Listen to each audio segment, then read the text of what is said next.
Kia ora, my name is Robin Christie from Child Space here in Te Whanganui-a-Tara, Wellington in Aotearoa, New Zealand. It is a delight to be able to contribute in some way to what you're up to out there in this beautiful world of early childhood. Over the last 35 years, I've been designing and building learning spaces for young children across a lot of different spheres and a lot of different spaces. And over that time, I found three things that are vitally important to all early childhood environment design, whether it be indoors or outdoors. Those three things are, number one, that protected spaces are the basic building block of early childhood design, if you like. They're the basic unit that we connect together in different ways to be able to create a space that makes children feel, first and foremost, safe and in control of their space. The second thing that we're doing is that we're creating spaces that empower children, that give them the opportunity to have control over their tinana, to be able to access their own materials, to access their own bags and things like that, to be able to have influence in the playground, to be able to wash their own hands. I mean, these sound like really simple things, but that empowerment of tamariki is really what gives them the idea that they matter and their actions matter, and that really makes them feel like they're part of this beautiful learning community. And the third thing that we found, and you are already doing this out there in the beautiful wide world, is the connection of children to natural spaces and to natural materials. Now, today I'd like to focus on that first element, the idea of protected spaces, because that really is the most important thing that we've been thinking about and creating over the last 35 years here at Child Space, and also in our work alongside Kohanga Reo and Aonga Amata, Play Centre, kindergartens, everybody. The basic idea of this is so powerful and so simple that it's a real treat to be able to share it with you today. So if you haven't come across the phrase a protected space before, a protected space is anywhere where play can develop without being interrupted by foot traffic. So often in our early childhood learning spaces, there are like super highways of traffic between the outdoor space door and the toilet door and the storage door and the kitchen and things like that. Each one of those acts of foot traffic, of thoroughfare, if you like, can potentially interrupt and destroy the precious nature of the play that's going on.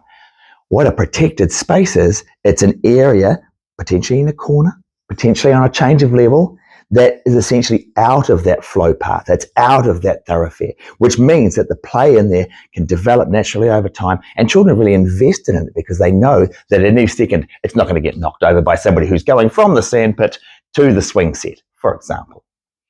Now, you're doing this really naturally already out there. You've got this already.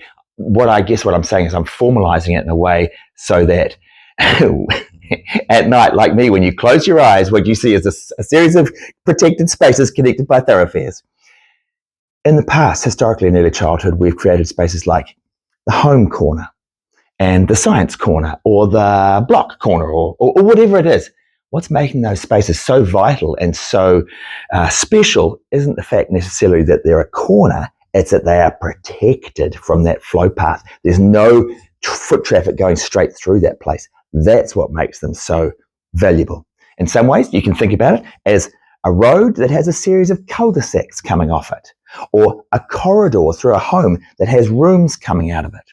Whenever you're looking at a space, and if you're looking to redesign a space potentially, or you're looking to design a space from scratch, or my mouth's watering with that idea, then what we can be thinking about is what's the main flow path? What's the main thoroughfare between this area? What is the main foot traffic of children and teachers and whānau and grandparents and delivery people and all that stuff? What's the main way that they're getting through the space? Because that is where we want to concentrate that flow.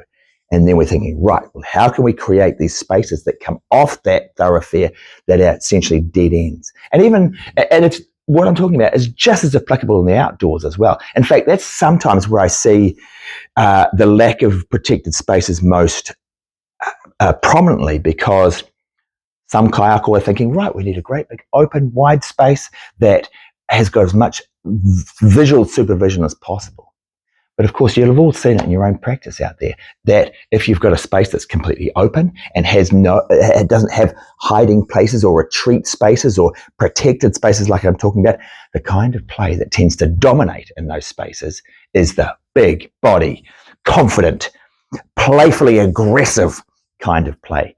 Now, if you're a child who doesn't fit into that mode of play, perhaps you're new to the service, perhaps you're still a bit ho-ha about the space and you're trying to work out where you fit in, then if you've got this busy, chaotic space out there, you don't feel safe. And as we all know, until children feel safe, they're not going to start forming relationships. And until they start forming relationships, they're not going to start any true learning. So these protected spaces can come in all sorts of different flavors, all sorts of different sizes. In fact, sometimes we need to create protected spaces that are just big enough for one child. Big enough to sit in, maybe it's a half wine barrel that's been tipped on its side and pushed like a little hobbit hole, if you like. The idea that children have to be socializing the whole time is quite unfair on some children who might be at centres like Child Space for 40 hours a week, for 45 weeks of the year. They need the opportunity to have those retreat spaces. It also applies to things like, for me anyway, gross motor play areas where you've got, if you can collect your swings and your slides and your big body loose parts, adult supported risky play opportunities in one space, then that only needs one entry and exit. Because what that means is that play is contained in a beautiful space, and it's not going to spill out and interrupt the sandpit play, for example, or the sociodramatic play. That same idea can be applied to sandpits. And in fact, sandpits are one of my favorite places to put in protected spaces because of the incredibly deep, rich, sociodramatic play, cooperative play that's going on in there. That does require long-term, intimate kinds of play that don't need too much foot traffic. So for sandpits, just to give you an example of what a protected space could look like, you might have one entry and exit into your sandpit area. But within that sandpit area, off your central sandpit comes a series of playhouses, and then a stage, and then a water play area, and then a sand kitchen, for example. All of these protected spaces are coming off the one common area. So this is something that I've been thinking about, as you can tell, a lot for the last 35 years of my career. Other ways that you can create protected spaces in your environment might be a change of level. Because again, even if you've got a series of little boxes in the corner, because of the change in level, it means that the thoroughfare car goes through it, it has to go around it. And every time you can make your thoroughfare go around a space, you've created a protected space in your environment. Again, you guys are doing this naturally already. And your classic example is if you've got a couch against the back wall. Well, the couch, yes, against the back wall, great for telling stories and stuff, but in front of that couch, that's a thoroughfare. If we can take, let's say you've got two couches at the back wall. Yes, beautiful, beautiful. If we can take these couches along the back wall and rotate them so that they face inwards, you can see what we've done there. We've created a protected space within them, and the thoroughfare goes around the outside. In fact, if you can do that, not only have you created a protected space between the couches, but because the couches are backing onto a wall, you've got a classic corner on the outside of those protected spaces. So you've gone from no protected spaces to 3 protected spaces just by turning those couches around.